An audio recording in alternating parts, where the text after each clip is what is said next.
You're listening to the Play Therapy Parenting Podcast with Dr. Brenna Hicks. Hi, I'm Dr. Brenna Hicks, the Kid Counselor. This is the Play Therapy Parenting Podcast, where I give you insight, awareness, and enlightenment about your parenting and your relationship with your kids. In today's episode, we are diving into the second pillar of child-centered play therapy. So last week we covered reflecting feelings, and it was kind of a refresher crash course, if you will. So those of you that are familiar with the skill, kind of was a helpful reminder. And then maybe for those of you that are new and had never heard of it before, I hope that you were able to dive in a little bit and start to understand the value of reflecting feelings. So we're going to move into choice giving today, which is the second pillar. There are 4.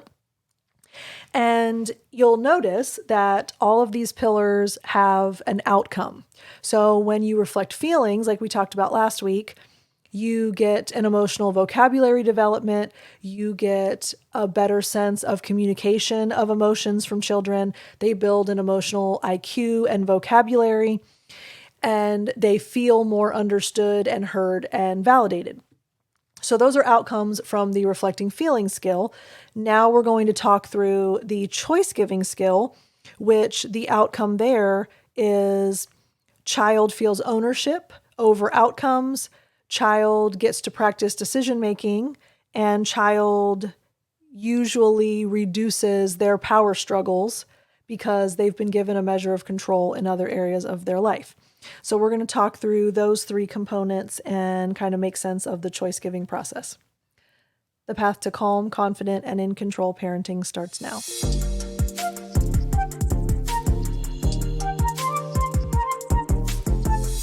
All right, so let's start with some basic principles here before we dive into the actual skill. Kids have very little control over anything in their life.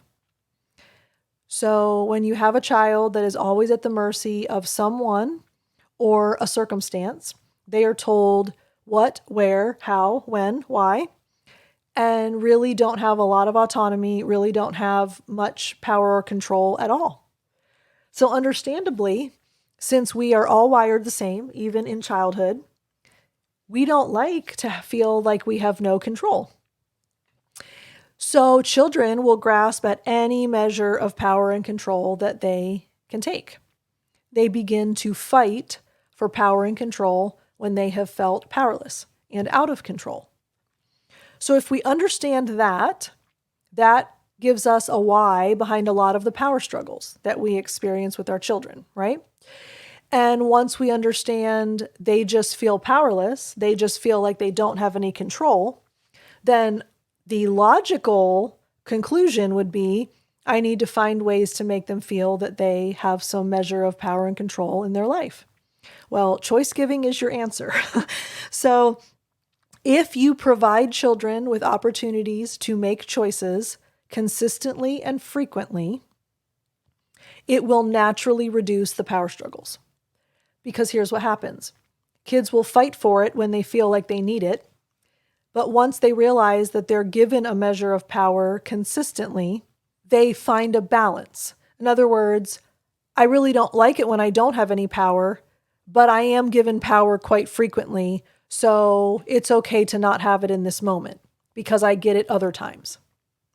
But a child that's not given choices really does not have opportunities to feel like they have any measure of control. So when they're put in another place where they don't have any control, they will fight it tooth and nail. So it becomes a really helpful antidote to a power struggle to provide children with choices. All right, so the process of choice giving is twofold. I'm going to save one for in conjunction with the limit setting pillar, which will be next. So there are consequences, choices as well.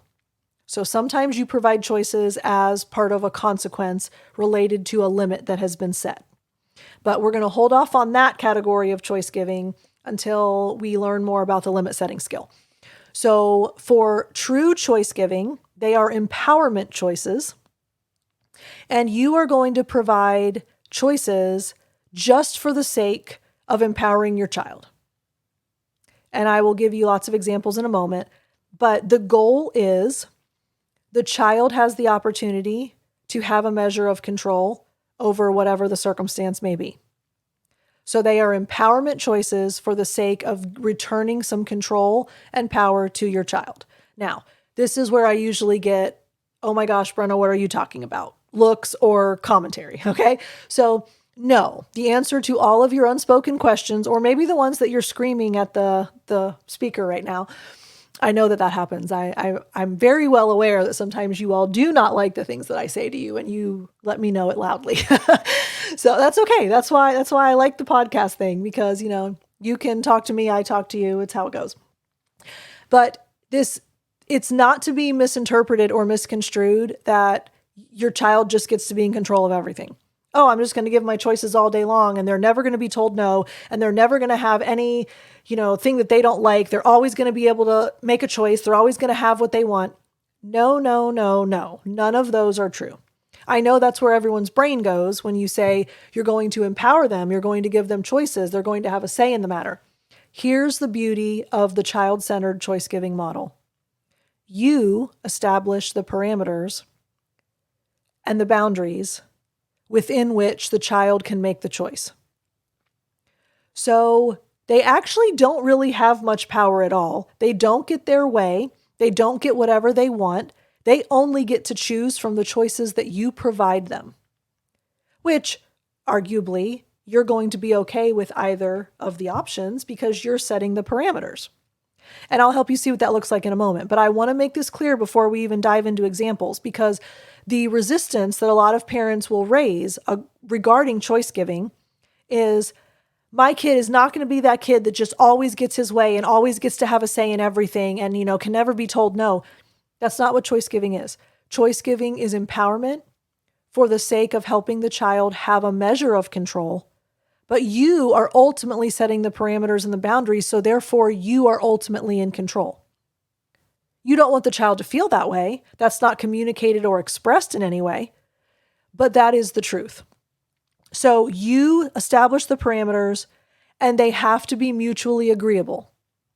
So they are equally as agreeable to you as they are to the child. You give two choices, and you're okay with either, and the child would be okay with either. It does not work if you give one agreeable choice and one very disagreeable choice and think that the child is actually making a choice there. If you know the child's going to find something disagreeable, that's not a choice. That's forcing the child's hand. And that completely defeats the purpose of choice giving. So let's talk through some examples. You always pack your child's lunch, and you know that you want him or her to always have a piece of fruit in the lunchbox. So rather than just throwing grapes in, or throwing apple slices in, or throwing a mandarin orange cup in, or whatever fruit you happen to have in the house, you would offer the child the choice. So, Jack, I'm packing your lunch. You can choose to have apple slices today, or you can choose to have grapes today. Which do you choose? Now, let's unpack some of the details there. Number one, did you notice that I said the word choose 3 times? You can choose to have apple slices. You can choose to have grapes. Which do you choose? It's very clear that it's a choice. It's very clear that Jack gets to make that choice. And it's very clear what the parameters are. Another noteworthy consideration, you are okay with apples or grapes. So Jack isn't just getting to cherry pick. Oh, I didn't even mean to use a fruit pun there. That wasn't on purpose, but worked out. Jack is not able to just decide at any given moment, I want star fruit. I had to think of something random. I want star fruit. Well, that's not part of the choice. It's very clear that your boundaries that you've established are, you can choose to have apple slices or you can choose to have grapes. Which do you choose? Now, this has to work because Jack has to like apples and grapes. If you throw in a fruit that he does not like, it all falls apart. But assuming Jack loves apples and Jack loves grapes, then that would be a very appropriate empowerment choice. And here's what Jack is learning. I have a measure of control over what happens in my life. I get to choose things that I want. I get to feel like I have some power instead of all decisions being made for me. So let's throw out another scenario. Jane needs to take a bath, but she does not want to take a bath. So the empowerment choice would be you can choose to take a bath right now, or you can choose to take a bath in 5 minutes. Which do you choose? Notice that taking a bath is non-negotiable, but the time frame in which Jane can take a bath, you set up a parameter. You're okay if it's now or if it's in 5 minutes. So you're providing an empowerment choice to give her a say in the matter and give her some power and control over when she wants to take the bath. Look, she still doesn't want to take it, but it's at least not being forced on her now. She has a choice of when. So that would look like, Jane, it's time to take a bath. You can choose to take it right now, or you can choose to take it in 5 minutes. Which do you choose? Empowerment. Because the child learns, I don't always have to fight for control because I'm given a measure of control regularly. And you can do this with anything, y'all. You can do this with what they wear. You can do this with what shoes they put on. You can do this with what music you listen to in your car. You can do this with what game you all play as a family. You can do this what movie you watch on movie night. I mean, the list is endless. It is choices for the sake of choices. And here's what the child gains by consistently being provided with choices. Not only do they get to practice making decisions, have you ever thought about that? How many times have your children been able to practice making a choice and feel what that feels like and own the consequence of those choices and wrestle with something that they're not really sure what's the best option? That's not something you're born with. That's something that you practice. Kids need to practice decision making. They need to practice making choices. If we don't provide them with choices, they don't have opportunities to do that. So they practice decision making. They practice owning the outcome and the consequence. Because here's what will happen. Your son Jack chooses apples for lunch in the earlier scenario, and then comes home and did not eat his apples. And you say, Jack, you didn't eat your apples today, but you chose to have apples earlier. Yeah, but once I got to school, I was really mad because I really wanted grapes and you gave me apples instead. So you fall back on the choice, and they have an option of realizing that choices have consequences. So you would say, oh, you really wish that you would have chosen to have grapes, but you chose to have apple slices instead. But tomorrow you can choose to have grapes. See how you return the responsibility and ownership because Jack made the choice.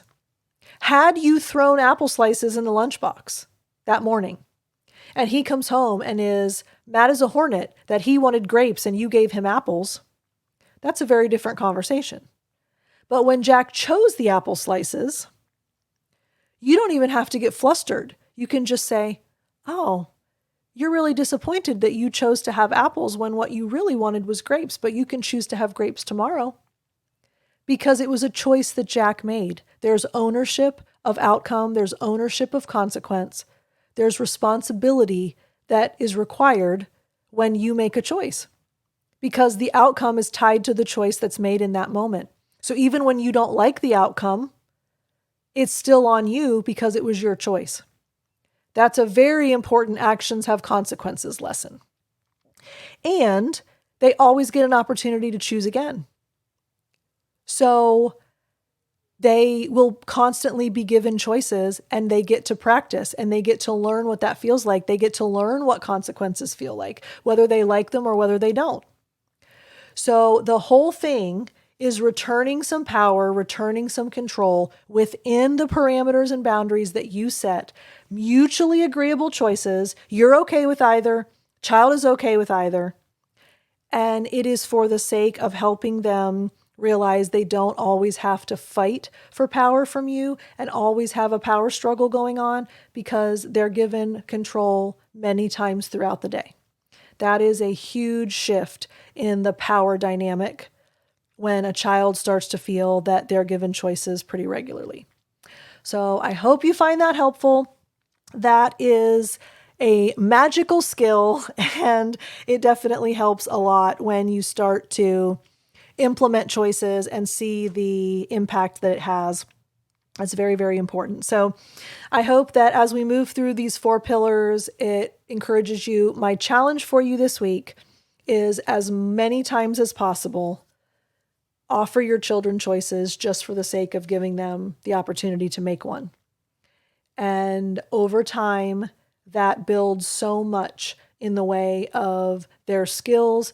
It reduces power struggles with you, and it really creates a healthy dynamic and balance between the two of you. So I hope that you will try that this week. I'd love to hear from you. If you want to shoot me an email and let me know how it goes, I'd love to hear. Brenna@thekidcounselor.com. And if you want to listen to other podcast episodes, go to playtherapyparenting.com, and all the archived episodes are there in the first round and then also in the second season that we just released. So I'm so grateful for each and every one of you. Thank you so much for being a part of the Play Therapy Parenting podcast family. We'll talk again soon. Bye. Thank you for listening to the Play Therapy Parenting Podcast with Dr. Brenna Hicks. For more episodes and to subscribe to our newsletter, please go to www.playtherapyparenting.com.